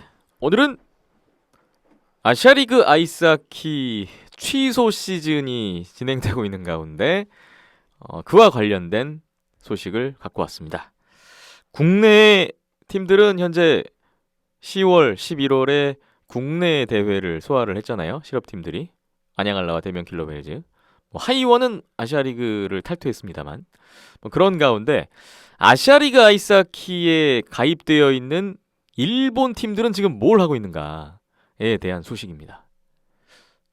몇 달 전이었죠? 일본이 이제 재팬컵을 하기로 했다라는 소식은 이미 전달을 해드린 바가 있고 그 당시에 10월, 11월, 12월까지 일정이 나왔었어요. 근데 한창 지금 재팬컵이 진행이 되고 있어서 오늘 그 이야기를 잠깐 하면서 중간 점검 느낌의 이야기 시간을 마련했습니다. 이게 대회 정식 명칭은 아시아리그 아이스하키 재팬컵 2020 예. 이렇게 되어 있습니다. 뭐 공식적으로 아시아리그 연맹 자체가 깨진 게 아니기 때문에 네. 그래도 이제 아시아리그에 있는 저팬컵. 어쨌든 사실 근데 저팬컵은 처음이 아닙니다. 사실 지난번에도 올림픽 기간 때 또 임시적으로 저팬컵을 연 적이 있었고요. 좀 네. 그런 느낌으로 해석을 하시면 될 것 같습니다. 어쨌든 코로나 상황이지만 일본도 좀 프로스포츠는 좀 빨리 재개가 된 편이고 결과적으로는 뭐 아무것도 안 하는 것보다는 이제 자국 리그 느낌으로 저팬컵을 돌리는 게 사실 뭐 일본 하키 입장에서도 굉장히 좋은 선택이라고 생각을 해요. 네. 그런 부분이기 때문에 결정이 됐고 네. 이제 원래는 12월까지만 일정이 나온 상황이었지만은 1월 이후일 정도 나오면서 발표가 됐습니다. 그렇습니다. 그러니까 3월 말까지 올해 10월부터 내년 3월 28일까지 그렇습니다. 약 6개월 정도의 일정이 나와 있고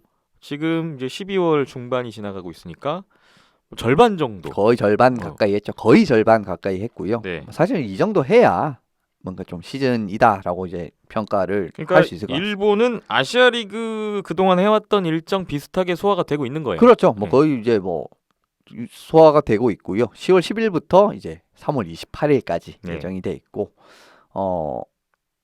5팀이 남아 있죠. 올해 이제 그리츠가 합류를 했기 때문에 5팀. 우지 이글스, 이스트 홋카이도 크레인즈, 니코 아이스벅스, 도호쿠 프리블레이즈의 요코하마 그리츠까지 총 5팀이 참가를 하고 있고 이 5팀은 아시아리그 아이스하키 2020-2021 시즌에 참가할 예정이었던 팀들입니다. 그렇습니다. 모두 이제 참가할 예정이었던 네. 팀이고요.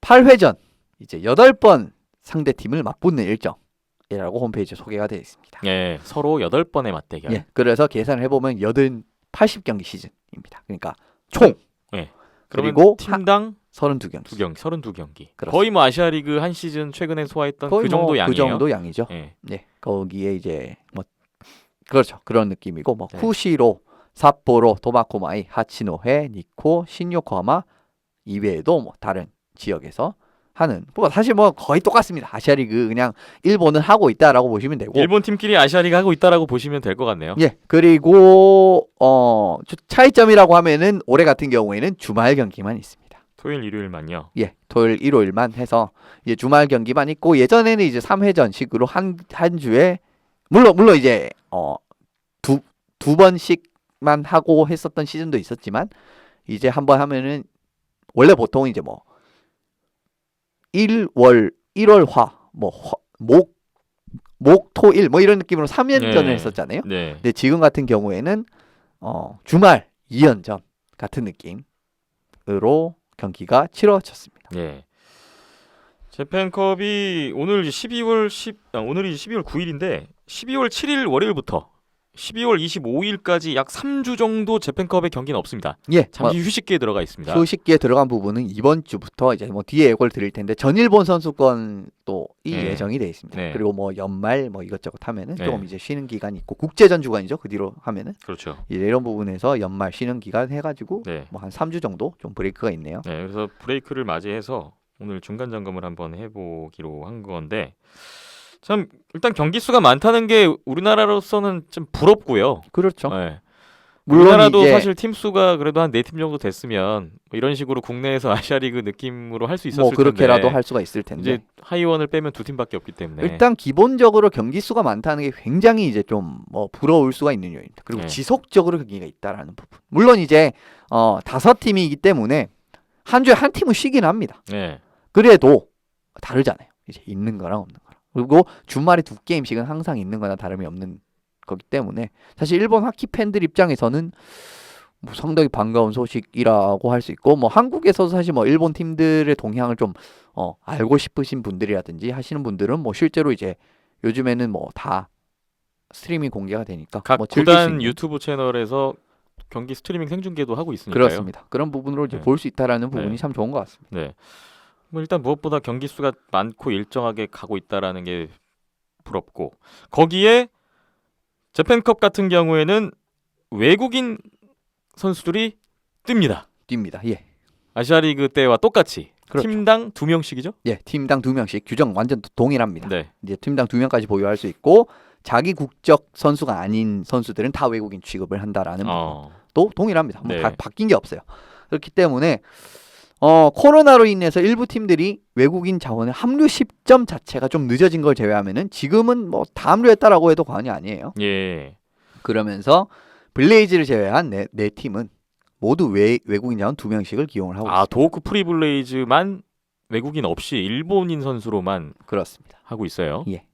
그러면 이제 브렛 파넴 작년 예. 시즌 시즌까지 뛰었던 재계약을 하지 않았고요. 그다음에 생피에르 선수 수비수 있었죠. 예, 생페르 선수도 네. 재계약하지 않았고 드니 선수는 외국인이긴 한 좀 애매하긴 뭐 하지만 일본 국적이 있으니까. 그렇죠. 일본 국적이 예. 있으니까 뭐 굳이 넣지는 않습니다. 일본인 취급되는 거고요. 그렇습니다. 예.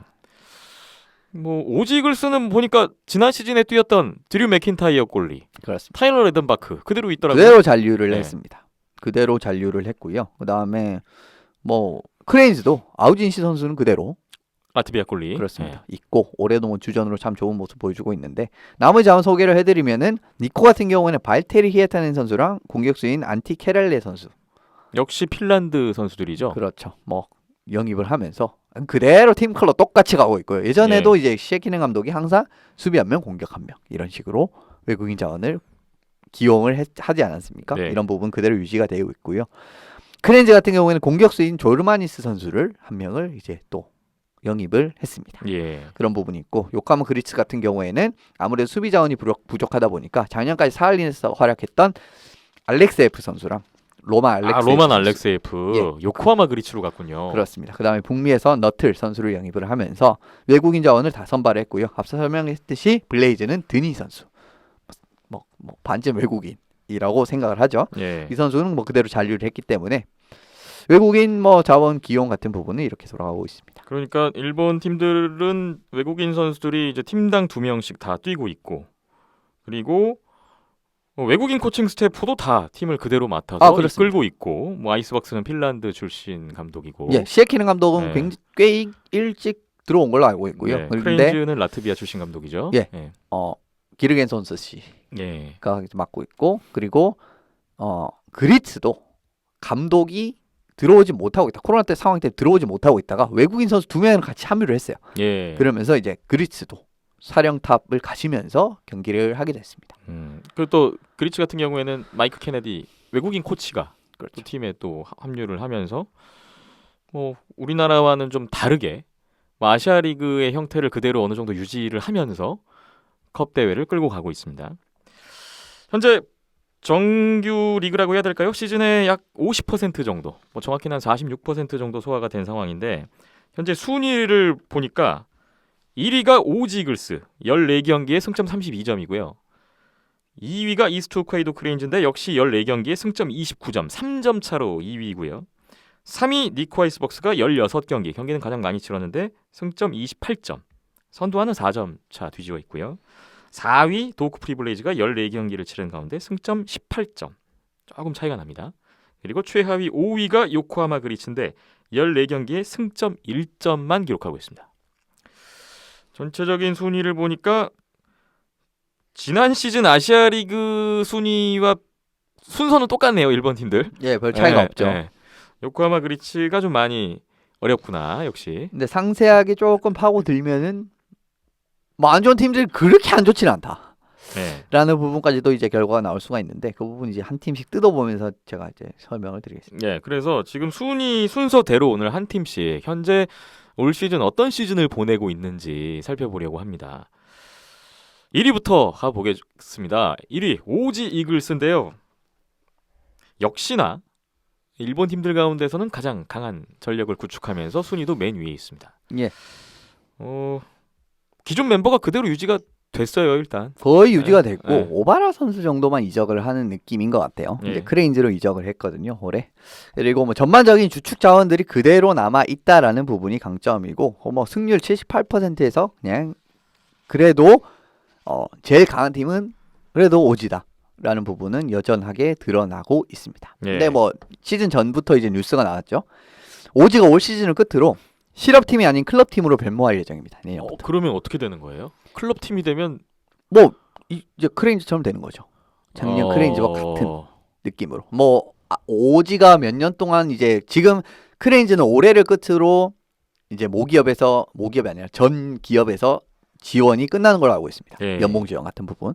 그래서 오지도 아마 한 1, 2년 정도는 해주지 않을까라는 생각이 들긴 드는데 그 이후에 재정적으로는 예전만 그렇습니다. 못할 이제 다 클럽 팀이 되는 거예요. 어. 일본은 사실 블레이즈 같은 부분은 돈을 많이 못 쓰는 팀입니다. 실업 팀임에도 불구하고 돈을 많이 못 쓰는 팀인데 그래도 좀 돈을 많이 썼던 실업 팀들이 일본 실업 팀들 두 팀, 제지 기업 실업 팀들 두 팀이 올해 끝으로 오지도 클럽 팀화로 방침 변경이 되기 때문에 이 정도로 뛰어난 오지의 모습은 올해가 마지막이 될 가능성도 있습니다. 그러니까 이런 화려한 로스터는 그렇습니다. 마지막일 가능성이 마지막이 높다. 될 가능성이 있습니다. 만약에 연봉 음. 보조가 된다면 한 1, 2년 정도 더 유지가 될 가능성이 있지만 근데 뭐 일각에서는 이렇게 클럽팀화 되는 게 더 좋을 수도 있다라고 이야기를 하더라고요. 왜냐하면은 결과적으로 뭐 오지라는 기업의 아무래도 실업팀이면 기업의 사풍이라든지 이런 게 좀 반영이 되는 부분도 있고 그리고 다 실업팀이 되면은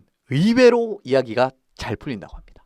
왜냐하면은 아무래도 뭐 이제 벅스 같은 부분이 팀이 진짜 클럽 팀으로 좀 어떻게 보면 아시아리그 좀 성공한 케이스잖아요. 그래도 네네. 많이 재정적으로 부족하긴 하지만 그래서 실제로 뭐 경기 입장권이라든지 아. 굿즈 이런 게 생각보다 비쌉니다. 다 클럽 팀화 돼버리면 서로 같은 입장이 되니까 그렇죠. 오히려 얘기하기가 오히려 편하다. 얘기하기가 편할 수 있다. 그런 부분이 있다는 겁니다. 그래서 예를 들면은 지금 회사 사정이 많이 어려우니까 예산을 계속 줄이려 그러고 원정도 안 나가려 그러고 가지 말라 그러고 이런 그게 있었어요. 네. 그런데 그런 것도 없어질 수 있다는 거죠. 클럽 팀이 되면은 음. 돈은 적지만은 그런 거를 좀 가용하는 부분은 더 쉬울 수 있다라는 부분이 이제 언급이 될 수가 있는 부분이고 다 클럽 팀이니까 그 클럽 팀 같은 부분이 예를 들면 시합 수를 늘리고 싶을 수도 있습니다. 왜 예. 그러냐면은 입장권 수익 그리고 네. 굿즈 판매 수익 이런 부분이 생각보다 이제 큰 비중을 그 차지합니다. 비중이 크고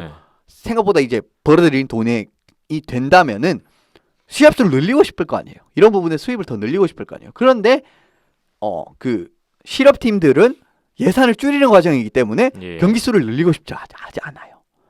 원정도 나가고 싶어 하지 않아요. 음. 이런 이제 상충되는 부분이 오히려 잘 풀릴 가능성 자체는 있습니다.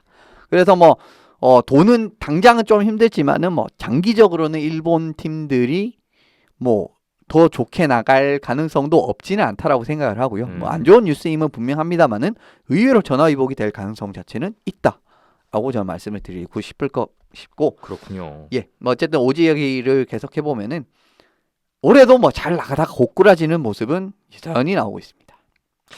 지금 앞서 순위를 봤지만 사실 오지글스가 독주를 해야 되는 게 아닌가. 멤버가 일단 너무 좋고 그렇죠. 기존 전력 그대로 가고 있고 근데 막상 그렇게 독주를 못하고 있어요. 2위 크레인즈와 3점 차 3위 아이스박스와도 4점 차에 불과하니까 그렇게 앞서 나가고 있지 못하고 있습니다. 거의 차이도 없는 데다가 지난주 두 팀이 맞붙었는데 한 경기 지고 한 경기 이기고 1승 1패로 경기가 크레인즈랑요. 끝났습니다. 예. 예. 그런데 첫 경기를 오지가 지고 두 번째 경기도 거의 신승을 했어요. 3대2로. 겨우 이겼습니다. 이런 부분을 보면은 뭐 여전하구나. 이글스와 크레인즈 올 시즌 상대 전적이 4전 2승 2패. 그렇습니다. 승점 6점씩 똑같군요. 박빙이죠. 네. 그런 뭐 느낌이 나오고 있고요. 근데 뭐 실제로 보면은 그냥 오지가 이겨야 되는 사실 전력 차이거든요. 그런 부분이 있는데 어쨌든 지난 시즌에 주축 선수를 여전히 건재하면서 공수영면으로 탄탄한 오지 이글스의 칼라 자체는 유지가 되고 있습니다. 네. 그런 부분이 있고 쿠지 선수도 올해는 건강하게 풀 시즌을 소화를 하는 모습을 보이면서 공격진이 더욱 두터진 모습이 네. 나오고 있습니다. 공격진에 지금 경기당 1포인트 넘는 선수가 6명입니다. 쿠지 슈에이, 나카지마 쇼고, 그렇죠. 뭐 나카야시키 유시, 예. 오사와 유토 뭐 이런 선수들이겠네요. 아무래도 네. 뭐 전반적으로 다 뭐 타카기 선수도 있었던 것 같은데 아무튼 전반적으로 공격력이 참 세다라고밖에 요약을 드릴 수가 없는 부분이 있고요. 네. 수비진도 사실상 일본 국가대표팀 전력입니다. 그런 부분 그대로 유지가 되면서 다만 좀 올 시즌 늦게 합류한 맥킨타이어 선수가 아직까지 만족스러운 경기력이 나오지 않다라는 부분. 드류 맥킨타이어 선수가 지난 시즌 아시아리그 최고의 골리였잖아요. 그렇습니다. 근데 올 시즌에 현재 8경기 출장에서 세이브 성공률 88.83%, 평균 실점 2.60. 좀 어울리지 않는 낯선 숫자를 보이고 있습니다. 영 좋지 못한 네. 이런 상황이 나오고 있는데 그렇다고 오노다 나리사와가 아주 잘하고 있느냐? 라고 하면은 그렇지도 않습니다. 그게 문제예요. 사실 물론 괜찮은데 이제 뭐 진짜 팀을 1위나 압도적인 성적으로 이끌 자원이라고 하면 그게 아니다라는 말입니다. 그런데 그렇기 때문에 좀 맥킨타이어 선수가 앞으로 좀 경기력을 회복을 하는 게 중후반기 이제 성공적인 오지의 이제 시즌을 위해서도 거의 필수적이지 않나라는 생각이 들고요. 뭐 1포인트 넘는 선수들이 타카기, 그다음 타카하시, 뭐 그다음 오사와, 나카지마, 쿠지, 나카야시키 이렇게 있네요. 공격진 6명, 수비진에도 하시모토 료가 14경기 19포인트입니다. 그렇군요. 여전히 좋은 선수들이 많고 가장 강력한 전력을 보여주고 있는데 다만 드류 맥킨타이어 골리의 경기력이 지난 시즌만큼 좀 회복이 되면 더 강력한 시너지를 낼 수 있을 텐데 회복되면 독주 될 겁니다. 네, 그 점 네, 하나만 좀 아쉬운 정도. 그렇습니다. 오지글스의 현재 상황입니다. 기록상으로도 오지글스 파워플레이, 페널티 킬링 다 1위인데 야 파워플레이 성공률이 48.28%. 뭐 끝났죠. 이 놀라운 숫자를 보고 깜짝 놀랐는데요. 뭐 전력이 좋습니다. 일단 뭐 기대만큼은 아니지만 그래도 선두를 달리고 있는 오지 이글스의 올 시즌 현재까지의 모습이군요. 그리고 오지 이글스를 지금 가장 압박하고 있는 팀이 바로 2위 뒤따르고 있는 이스트 홋카이도 크레인즈입니다. 승점 3점 차. 이거 뭐 한 경기 차라고 보면 되는데 상대 전적도 동률이고요. 크레인즈가 생각보다 굉장히 잘하고 있군요. 예, 뭐 사실은 이뭐 내심 우승도 노려볼 만한 지금 그렇죠. 시즌인데요. 우승 충분하죠 지금은. 이제 그리고 사실은 이제 오지가 좀 독주를 하고 그 밑에 2, 3등을 좀 경합을 하는 느낌을 저는 생각을 했었는데 벅스랑 그렇지 않고 오히려 뭐 1위를 위협하는 수준의 모습을 보여주고 있는 크레인즈입니다. 예. 아무래도 그 아우진시 선수가 올해는 이 선수를 왜 작년에 데려왔구나라는 야니스 아우진시 그렇습니다. 라트비아 출신 골리. 뭐 라트비아 국가대표에도 선발이 된 적이 있고 네. 참 이력이 좋은 골리인데 이래서 이제 아우진시를 데려왔구나라는 좀 경기력이 관측이 되는 부분이 있었고요. 확실히 야니스 아우진시 선수 현재 11경기 나와서 92.74% 세이브 성공률. 그렇습니다. 전체 1위입니다. 예. 평균 실점 1.99. 올해 제일 좋은 모습을 보이는 골리라고 할 수가 있을 것 같고요. 네. 사실 공수 양면 부분에서 보시면은 오지 같은 화끈한 맛은 없습니다. 좀 덜합니다. 그래도 균형 잡힌 선수진이 구성이 돼 있다라는 부분이 크레인즈의 가장 큰 장점이에요. 올해 같은 부분 같은 경우에는 오바라 선수도 다시 또 크레인즈 유니폼을 입으면서 오바라, 시게노 같은 베테랑 센터장. 시게노 선수도 올해는 부상 없이 지금까지 잘 플레이를 하고 있는 상황입니다. 그리고 예. 득점력 뭐 더해줄 수 있는 자원 많죠. 우에노, 이케다, 테라오, 히로미치 선수입니다. 예. 이런 자원들이 있고 그 다음에 이리쿠라, 사이토 이런 젊은 자원까지 이제 더해지면서 득점 부분에서 굉장히 신구 조화도 다 잘 돼 있고 이런 부분이 관측이 된단 말이에요. 특히 지금 사이토 다이치 선수가 올해 신인인 걸로 알고 있는데 13경기에서 3골 7어시스트입니다. 네. 이런 부분, 좀 젊은 선수도 올라가고 이리쿠라 타이가 선수도 올해 득점 부분에서 굉장히 큰 이제 두각을 나타내는 부분. 14경기에서 11포인트네요. 이런 부분 어떻게 보면 앞서 말씀드린 좀 화끈한 맛은 없지만 전반적으로 선수진이 고르기 때문에 예. 안정적인 전력을 자랑하는 크레인즈가 지금 1위 자리도 넘볼 수 있는 그런 좀 자리에 있지 않나 싶습니다. 네. 크레인즈가 왜 선두 오지글스를 위협하고 있을 정도의 좋은 시즌을 보내고 있는가에 대해서 살펴봤습니다. 저는 크레인즈가 다만 아쉬운 게 아이스박스와의 상대 전적이 영 시원찮더라고요. 4전 1승 3패. 그렇죠. 다 까먹고 있죠. 예, 거기서. 거기서 이글스가 아이스박스 상대로 올렸던 승점만큼 크레인즈가 아이스박스 상대로 못했기 때문에 지금 그 차이죠. 어떻게 결국. 보면 지금 3점 뒤져 있는 게 아닌가 그런 결과인데요. 크레인즈가 남은 한 절반의 시즌 동안에 과연 오지글스와의 선두 싸움 어떻게 이어갈 수 있을지 굉장히 궁금해지고요. 그리고 올해를 끝으로 야나도리 시냐 선수가 은퇴를 합니다. 마지막 시즌 또 그렇군요. 불태울 만한 요소 자체는 있는데 네.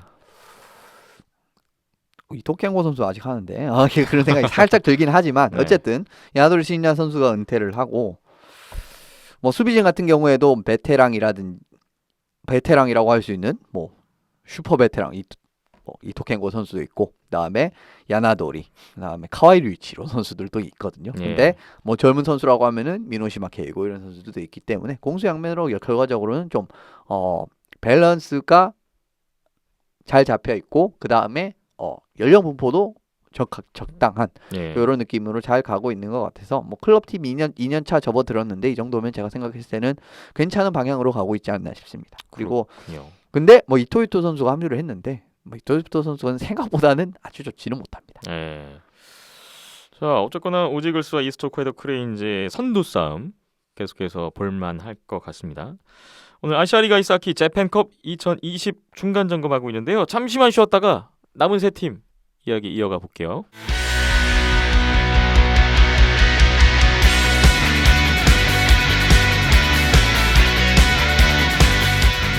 아시아리가 이사키 재팬컵 2020 현재 순위 판도 이야기를 하면서 한 팀씩 올 시즌 어떠한 시즌을 보내고 있는지 이야기를 나누고 있습니다. 앞서 두 팀 먼저 봤고요. 이번에는 현재 3위에 랭크되어 있는 니코 아이스벅스를 살펴보겠습니다. 니코 아이스벅스가 다른 팀들보다는 이제 두 경기를 더 치른 상황에서 그래도 승점 28점, 1위와 4점 차, 2위와 1점 차. 니코 아이스벅스도 뭐 선두권을 충분히 위협하고 있는 수준이라고 보면 될 것 같습니다. 예, 뭐 조금만 더 하면은 어떻게 보면 선두권 합류가 이제 어떻게 보면 5지까지 위협을 할 수 있는 상황인데 네. 그 조금이 아직까지는 약간은 부족을 하는 근데 부분이고요. 아이스벅스는 오지글스한테 너무 밀렸네요. 4전 4패, 그렇죠. 1 슈다웃패. 승점 1점에 그친 건데 앞으로 4번 더 붙어야 되는데 이게 결국 3위로 내려앉은 이유네요. 예, 그러니까 오지글스에게 너무 결과적으로 못했다. 순위가 나오는 게 이유가 다 있습니다. 뭔가에 한번 미끄러진다든지 특정 팀을 상대로 약하다든지 지금 그 두 팀이 2등 3등이 결국 됐잖아요. 예. 그런 느낌이 나오고 있네요. 니코 아이스벅스 올 시즌 어떻습니까? 전반적으로 팀 체제는 똑같습니다. 시에키네 감독 이 체제고 앞서 말씀드린 외국인 선발 자원에서도 뭐 크게 이제 뭐 이전까지 방침과 다른 느낌도 나오지 않았는데 예. 좀 눈에 띄는 부분은 수비진에서 공격 지원 같은 부분이 확실히 니코는 잘 되고 있다라는 부분이라고 할 수 있습니다. 이제 히에타닌 선수, 사토, 그 다음에 아키모토 데니스 선수가 올해 또 아시아 리그로 복귀를 했거든요. 예. 이 선수까지 올해 니코에서는 경기력이 상당히 괜찮으면서 수비 지역에서 공격 지원을 잘 해주고 있네요. 아키모토 선수가 8경기에 4포인트고 사토 히로토 선수가 16경기에 11포인트, 그 다음에 히에타닌 선수가 13경기에 10포인트 이렇게 수비 지역에서 공격 지원이 잘 되고 있다는 게 가장 눈에 띄고요. 예. 그다음 공격진 같은 부분은 뭐 아시아리그 레벨에서 제가 생각했을 때 공수 양면에서 제일 뛰어난 선수 누구냐라고 하면 후루하시 마쿠루 선수입니다. 예. 포인트 랭킹 1위일 겁니다 아마. 지금 전체 1위일 득점 1위, 포인트 1위군요. 그렇다고 골 어시스트가 어디가 쳐지는 것도 아니고 13골 15어시스트입니다. 도움도 3위. 그렇습니다. 뭐 압도적인 모습 보여주고 3관왕 있고요. 가능합니다. 지금 현재 페이스. 거의 뭐 노릴 수 가능하죠. 있습니다. 뭐 일본 최고의 선수는 지금 레벨에서는 제가 생각했을 때는 후루하시 선수가 맞는 것 같고요. 예. 후루하시 선수도 있고 그다음에 올 시즌 또 마찬가지로 득점에서 큰 성장을 한 선수가 오무쿠 마히토 선수입니다. 네. 16경기에서 8골 7개 어시스트. 이 선수가 이 정도로 득점 능력이 터질지 또 올해 알지 못했던 부분이었고 예. 스즈키 형제도 뭐 올해 나쁘지 않습니다. 유타 그다음에 켄토 이 두 선수가 모두 포인트 같은 부분에서 나쁘지 않거든요. 스즈키 유타 선수가 16경기에서 11포인트고 그다음에 켄토 선수가 13경기에서 15포인트. 이렇게 예. 득점 부분에서 나쁘지 않은 모습. 그리고 ECH의 합류 때문에 11월 22일까지 경기를 치렀었던 테라오 유리 선수도 12경기를 소화를 한 걸로 알고 있거든요. 12경기에서 9포인트. 어쨌든 그렇게 나쁘지는 않았다는 부분. 이런 예. 부분이 공격 지역에서 확실하게 어떻게 보면 탑6급으로 구축할 수 있는 공격진이 잘 마련이 됐다라고 할 수가 있고요. 예. 전반적으로 이런 부분에서 경쟁이 있었기 때문에 지금 3위에 오를 수 있지 않았나. 테러 유리 선수 생각이- 빠지는 거는 조금 아쉬운 부분이 조금 아쉬운 부분이 있죠. 네. 아무래도. 예. 이제는 아이스박스 뭐 수비진에서의 공격 지원 좋고 기존 공격진들 뭐 워낙 괜찮았기 때문에 그대로 유지가 되고 있고 큰 변화는 없지만 그래도 좋은 시즌을 보내고 있어요. 큰 변화가 없었기 때문에 약점 동일합니다. 언제까지 후쿠후지를 믿고 갈 것인가 라는 부분. 그리고 그렇다고 올리. 해서 후쿠후지 선수가 압도적인 시즌을 예전만큼 보여주고 있느냐 하면 최근 몇 년은 그렇지도 않아요. 근데 그게 그대로 그 기조가 유지가 되어 있고 예. 백업도 이노우에 미치아키. 선수가 예. 완벽한 뭐 좀 좋아지긴 했습니다만은 지금 기록상으로는 예. 이노우에 미치아키 선수가 더 좋습니다. 7경기 나와서 90.38%의 세이브 성공률, 평균 실점 2.47이고요. 근데 주전은 후쿠지 유타카인데 그렇습니다. 주전 11경기 나왔네요. 하지만 세이브 성공률 87.45%의 평균 실점 3.08. 두 선수가 모두 이제 그 주전 골리의 기준점에서 많이 못 미치는 성적은 많습니다. 네. 그렇기 때문에 뭐 작년에 있었던 약점이 또 그대로 유지가 된다. 라는 부분은 어떻게 보면 니코가 이 부분을 얼마나 개선을 할 수 있느냐, 이 개선이 안 될 것 같은데 좀 그런 부분도 변수가 될 수 있겠네요. 예. 니코 아이스벅스 강점과 약점이 그대로 유지되는 느낌의 시즌이 되고 있고 현재 순위는 3위. 하지만 뭐 선두권과는 큰 거리차는 아니기 때문에 분명 또 아이스벅스까지는 우승에 한번 도전해볼 만한 위치가 되고 있군요. 다음 4위로 넘어가 볼게요. 도호쿠 프리블레이즈가 현재 승점 18점, 3위에 10점이 뒤진 4위에 올라 있습니다. 도호쿠 프리블레이즈 지난 시즌 돌이켜보면 정말 참 암울했던 아시아리그 참혹했죠. 네. 최근 한 2년 시즌이었는데요. 정도 굉장히 참혹한 시즌을 보내고 네. 올해 이제 크리스 와카바야시 감독이 물러났죠. 네. 그러면서 이제 오쿠바 토모이토 코치가 감독으로 승격이 되는 이제 좀 그 변혁을. 와카바야시 감독은 정말 프리블레이즈 창단 때부터 쭉 그렇습니다. 프리블레이즈의 영광을 또 이끌었던 감독이 떠났다는 점이 참 크네요. 네, 굉장히 큰데 경기력을 뜯어보면 생각보다 나쁘진, 그러니까 작년만큼 그렇게 나쁘지는 않습니다. 그러니까 그런 지금 이게 결과를 봤을 때 사실 요코하마 그리시전 4전 4승 빼놓고 봐도 그렇죠. 나머지 팀들과의 전적만 보면 지난 시즌 아시아리그 때 성적보다 나아요. 꽤 이깁니다. 네. 예, 꽤 많이 이기면서 쳐져 있지 않습니다. 그렇습니다. 그런 부분이 결과적으로 공격적인 부분에서 좀 확실한 툴이 생겼다라는 부분. 올해는 거기다가 지금 외국인 선수도 유일하게 없죠. 활용을 안 하고 사실 있는데도 활용 안 하는 불구하고 거죠. 예, 드니 선수 뭐 한 명이라고 치죠. 그러니까 네. 풀로 쓰지 않는 팀인데 잘해주고 있는데 드니 선수가 올해 또 만만치 않습니다. 14경기에서 2골 19어시스트로 확고한 이제 수비 지역에서 공격 지원을 보여주고 있고 예. 타나카고 선수 뭐 사실 올해 같은 부분은 좀 히토사토 선수가 득점에서 굉장히 큰 두각을 나타내면서 올해 히토사토 선수가 주장이 됐습니다. 예. 그러면서 14경기 23포인트예요. 8골 15어시스트. 지금 뭐 개인 기록 전체 포인트 랭킹 3위가 히토사토 시게키, 4위가 시몬 드니 선수군요. 그렇습니다. 그런 느낌이기 때문에 굉장히 좀 믿을 만한 자원이 오랜만에 나왔다라고 할 수 있는. 그 어떻게 보면 뭐 젊은 선수들이 좋은 발전을 했다라는 부분이죠. 다른 팀들과 뭐 좀 다른 상위권 팀들과 유사한 장점이 좀 나오고 있고요. 예. 타나카 형제도 올해 나쁘지 않습니다. 타나카오 선수 14경기 12포인트, 타나카류 선수 14경기 14포인트가 돼 있고 타나카류가 득점 3위에 올라 있습니다. 그렇습니다. 예. 그런 부분에서도 나쁘지 않고요. 사실 아시아리그 이제 다국적 아시아리그 체제에서는 좀 득점에서 잠재력만 보여줬었던 야마다 주니아 선수도 올해 일본 리그로 된 이후로 14경기 18포인트입니다. 네. 그러면서 포인트 부분에서 히토사토, 야마다 이런 확고한 툴이 생겼다는 부분, 그런 부분이 결국 뭐 믿고 기댈 만한 자원이 생겼기 때문에 어느 정도 성적이 오른 그런 결과로 이어지지 않았나 싶습니다. 외국인 선수까지만 더해졌다면 좀 더 그렇죠. 성적이 오를 수 있지 않았을까라는 생각까지 하게 될 정도로 기대했던 것보다 훨씬 잘하고 있는 도크 프리블레이즈의 상황인 것 같습니다. 하지만 뭐 외국인 선수가 없는 게 한계가 될 수도 있는데 뭐 전체적으로는 어떤 한계가 있기 때문에 지금 4위 아니겠습니까? 그렇죠. 네. 뭐 진짜 파워플레이가 지금 30%입니다. 이 팀이.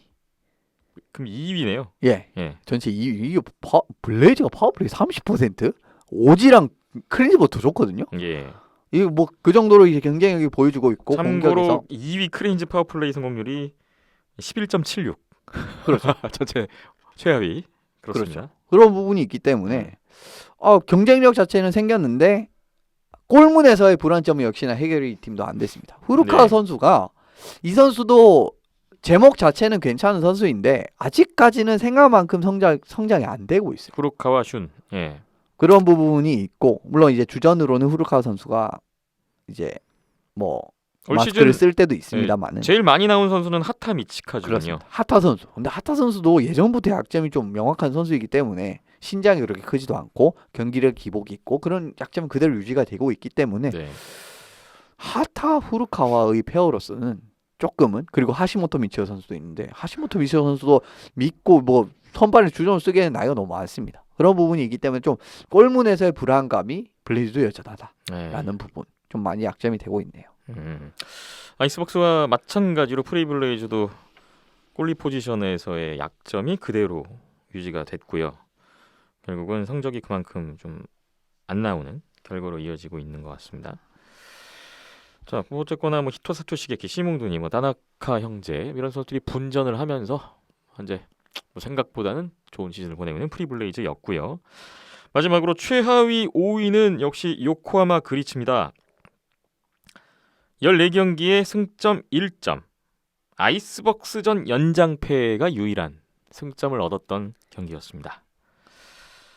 뭐 약할 수밖에 없는 약할 거라고 예상이 됐던 시즌인데요. 신생팀이다 보니까. 아무래도 전 이제 아시아리그에서 활약을 했었던 선수들이 일부 있습니다. 오노코에이 선수라든지 그 다음에 키쿠치 슈지, 그다음 뭐 쿠마가 이고시 이런 선수들이 그렇죠. 전에 있죠? 하이원에서 있었던 카오무라 카즈키 예. 선수도 있더라고요. 카와무라 카즈키 선수도 있고 쿠로이와 선수도 들어왔습니다. 네. 이 팀에. 그런데 전반적으로 봤을 때는 확실히 이제 전력이 좋다라고 보기에는 어렵거든요. 그런 게 이제 성적으로 그대로 드러나고 있고요. 이제 외국인 선수 2명을 받기 전까지는 수비를 풀 라인으로 가동을 할 수 없을 정도로 수비진이 굉장히 빈약했었습니다. 네. 그런 부분은 매 경기 대량 실점으로 이어지면서 이제 그런 수비진의 부재가 나타났었던 이제 바가 있습니다. 지금 이제 외국인 2명 들어와서 6명이죠. 수비수가. 예. 5명인가요? 6명? 5명? 수비 쪽이 5명입니다. 가장 5명. 큰 문제였군요. 예, 네. 그렇기 때문에 외국인 2명 들어와서 5명입니다. 이게 예. 그 정도로 심각했다라는 상황이기 때문에 그래도 이제 외국인 2명 들어오고 헤드코치 합류했고 했기 때문에 경기력이 최근 많이 좋아지긴 했습니다. 예. 그래서 지금부터 1승을 좀 바라봐야 하는 좀 그런 상황이 아닌가 싶고요. 그래도 히라노 유시로 선수가 이제 ECHL이랑 계약이 돼 있었던 와중에 시즌이 좀 지연이 되면서 팀에 합류를 해 있었던 상황이었습니다. 그것도 예. 이제 11월 22일까지 합류해 있었던 상황이었는데 어쨌든 지금은 빠져 있다라는 점. 이제 히라노 선수를 또 조금 더 설명을 드리면은 이 선수가 오늘 아침에 ECHL 원 소속 계약했었던 팀에서 코로나 영향으로 이제 계약을 할 수 이제 계약을 철회를 했습니다. 아. 그러면서 이제 ECHL 시즌 준비한다고 보내줬는데 히라노가 졸지에 이제 FA로 다시 풀리게 됐어요. 네. 이거는 이제 5팀이 다 노릴 수 있는 상황이고요. 어쨌든 그리치 입장에서는 지금 히라노가 빠졌기 때문에 팀 득점에서 좀 중요한 역할을 해줬던 13경기에서 11포인트 올리고 있었던 상황이었습니다. 그러면서 좋은 모습 보여줬었는데 과거에 뭐 도크 프리블레이즈에서 그렇죠. 잘했던 블레이즈에도 그 있었고요. 선수잖아요. 예. 그런데 이제 공격력에 조금 더 이제 문제가 발생한 상황이다. 물론 히라노 선수가 그리츠에 잔류를 할 수도 있지만 그렇지 않을 가능성도 있단 말이에요. 그런 네. 부분을 감안했을 때는 어쨌든 공백 자체는 생겼다라는 부분, 그리고 수비수도 더 부족을 하다. 전반적으로 선수진까지도 다른 팀과 비교했을 때 경쟁 우위에 있지 않다라는 모든 부분에서 사실 그리츠가 어려울 수밖에 없는 이런 상황이 아닌가 싶습니다. 네. 수비에서 일단 좀 고전을 했었던 그리츠가 현재 성적에 머무르고 있는 것 같고, 현재까지 기록이 경기당 평균 5.64 실점이고 뭐 페널티 킬링도 60% 최하위고. 하지만 외국인 수비수들이 들어왔고 점차 나아지고 있다 보니까 그래도 최근에는 스코어 차가 많이 안 나요. 그렇습니다. 지긴 집니다만. 예전만큼 나지 않고요. 네. 어쨌든 그래도 팀 체제로서 이제 새로운 외국인 감독의 체제와 함께 케네디 감독의 체제적으로 희망을 또 보여주고 조금씩 이제 선수들을 영입을 해간다면은 희망이 보이면은 어쨌든 이 선수는 들어오게 돼 있습니다. 네. 그리고 그리츠 같은 경우에는 듀얼 커리어이기 때문에 이제 일과 어떻게 보면은 하키를 양립을 하는 시스템이에요. 예. 이제 기본적으로 듀얼 커리어로 이제 직업까지도 어느 정도 가지면서 다른 이제 뭐 주말에는 운동을 한다든지 이런 느낌의 팀이기 때문에 사실 선수 입장에서는 괜찮을 수가 있거든요. 네. 이제 아무래도 아시아에서 하키 선수로서의 그렇게 비전이 그렇게 좋은 것도 아니고 선수 생활이 끝난 이후에 이제 그 이후를 생각하기가 참 어려운 이제 그런 리그인데 어쨌든 그리츠 같은 경우에 좀 그 듀얼 커리어 하키 선수와 진짜 일을 이렇게 양립하는 시스템이기 때문에 선수 입장에서 사실 그렇게 나쁜 옵션이 아닐 수 있단 말이에요. 이런 네. 느낌은. 그렇기 때문에 좀 체제적으로도 그렇고 선수들 조금씩 영입을 하면서 괜찮은 팀으로 이제 한다면은 뭐 앞으로 좀 더 좋은 팀이 될 수 있지 않을까라는 좀 그런 생각이 듭니다. 네. 남은 일정에서 1승, 첫 승. 충분히 가능할 수도 있지 않을까라는 기대감을 가져봅니다. 예, 첫 승은 제가 생각했을 때 충분히 가능성이 있는 이야기라고 할 수 있을 것 같고요. 예. 예, 뭐 결과적으로는 1승이 언제 터지느냐가 뭐 그리츠 뭐 팬분들도 그렇고 그리츠 구단도 많이 기다릴 거고 뭐 올해 시즌을 좀 관통하는 또 어떻게 보면 재밌는 포인트가 아닌가 싶습니다. 예. 5위 최하위인 요코하마 그리츠까지 한 팀씩 올 시즌 현재 상황을 짚어봤고요. 앞서 말씀드렸지만 재팬컵은 잠시 휴식기에 들어가 있습니다. 그런 가운데 이번 주말이군요. 12월 12일, 13일 이틀 동안에 전 일본 선수권이 펼쳐진다고요. 뭐 매년 있었던 전일본 선수권이 올해도 펼쳐지는데요. 올해는 네. 조금 방식이 달라졌습니다. 작년 같은 경우에는 8강부터 아시아리그 4팀 플러스 사회인 팀 1팀 그리고 그 대학교 팀. 대학교 팀 3팀 네. 이렇게 해서 토너먼트식으로 펼쳐졌었는데 네. 올해 같은 경우에는 아무래도 코로나 여파도 있고 하다 보니까 대학 팀들 3팀이 다 빠지게 됐고요. 그리고 사회인 팀도 빠지게 됐습니다. 네. 그래서 그래도 근데 아시아리그 팀이 5개잖아요. 그렇기 때문에 4강을 치르려면은 한 경기를 치를 필요가 있었는데 네. 그 한 경기를 아시아리그 시즌 경기 중에 하나로 대체를 했습니다. 재팬컵 경기로요. 예. 재팬컵 경기 중에 하나를 1회전으로서 네. 크레인즈 대 요코하마 그리츠 네. 10월 18일 있었던 경기였는데 요 경기를 1회전. 그래서 여기서 올라가는 팀이 준결승에 진출하는 그러니까 나머지 세 팀은 이미 준결승에 올라가 있고 그렇습니다. 나머지 한 팀을 정하는 경기를 재팬컵의 일정 중에 한 경기로 지정을 해서 그렇습니다. 대체를 했군요. 예. 그런 식으로 이제 뭐 좀 잔머리를 썼다라고 볼 수가 있고요. 네. 10월 18일 경기가 결과적으로 크레인즈가 승리를 했기 때문에 준결승 1경기로서 벅스 대 크레인즈 그리고 2경기로서 오지 대 블레이즈 그래서 이렇게 12일에 준결승, 13일이 결승 이렇게 되는 거군요. 그렇습니다. 그렇게 이제 여긴 또 3, 4위전도 하잖아요. 예, 3, 4위전도 네. 이제 합니다. 예. 그리고 올해도 NHK BS1에서 준결승 2경기와 결승 1경기가 생중계가 될 예정입니다. 네. 뭐 그렇기 때문에 지상파. 그렇습니다. 네. 그런 부분이 있고요. BS1은 케이블 채널하고 있는데 어쨌든 그런가요? NHK BS1 BS1. 예, 에서 중계가 될 예정이고요. 네. 어쨌든 그 참 어쩌면 또 호카이도 내전이 펼쳐질지 아니면 그렇죠. 벅스 대 블레이즈 지금 이제 준결승 대진이 아이스박스 대 크레인즈, 오지 이글스 대 프리블레이즈니까. 그렇습니다. 뭐 볼거리 자체는 있다라고 생각하고 좀 불쌍하다고 하는 게 좀 안타까운 게 3, 4회전 중계가 안 됩니다. 네네. 그건 좀 안타까운데 어쨌든 중요한 경기 3경기는 TV에서 볼 수 있다라는 부분. 그래도 뭐 그렇죠. 이것도 우리나라보다는 상황이 훨씬 좋군요. 그렇습니다. 이런 부분도 우리나라는 아예 조금 뭐 중계가 안 되는데 부러울 종합 수가 선수권. 있는 좀 네. 부분이죠. 예, 네. 그런 부분이 있기 때문에 어쨌든 일본도 전일본 선수권 때문에 또 재팬컵이 브레이크에 들어가고 이번 주에 또 전일본 선수권에 또 승자가 예. 가려질 예정이고 이번에는 하치노에서 펼쳐집니다. 그래서 새로운 도크 프리블레이즈 새로운 그렇죠. 플랫 하치노에서 펼쳐질 새로 지은 예정인데 경기장이죠. 진짜 프리블레이즈의 좋습니다. 홈링크. 진짜 좋은 네. 링크장에서 또 간만에 좀 규모 있는 어떻게 보면 규모 있는 대회죠. 좀 성인 랩뷰에서 이제 전일본 선수권 뭐 시합 수가 많지는 않습니다만 어쨌든 네. 좀 규모 있는 대회를 유치를 하면은 좀 뭐 좋은 그림이 나오지 않을까 싶습니다. 네. 전 일본 선수권이 예정돼 있는 이번 주말인데요. 이 재팬컵은 3월까지 쭉 이어집니다. 저희 오늘 중간 점검을 했고 나중에 뭐 재팬컵 상황을 또 한번 살필 수 있는 기회가 있을 것으로 예상을 해 봅니다. 아시아리그 아이스하키 올 시즌이 취소되는 바람에 많은 아시아리그 팬분들의 허한 마음이 이어지고 있는데 뭐 국내 팀들은 저희가 최근까지 동향을 전해드렸고 오늘은 일본 팀들의 동향을 한번 살펴보는 시간을 이렇게 가져봤습니다.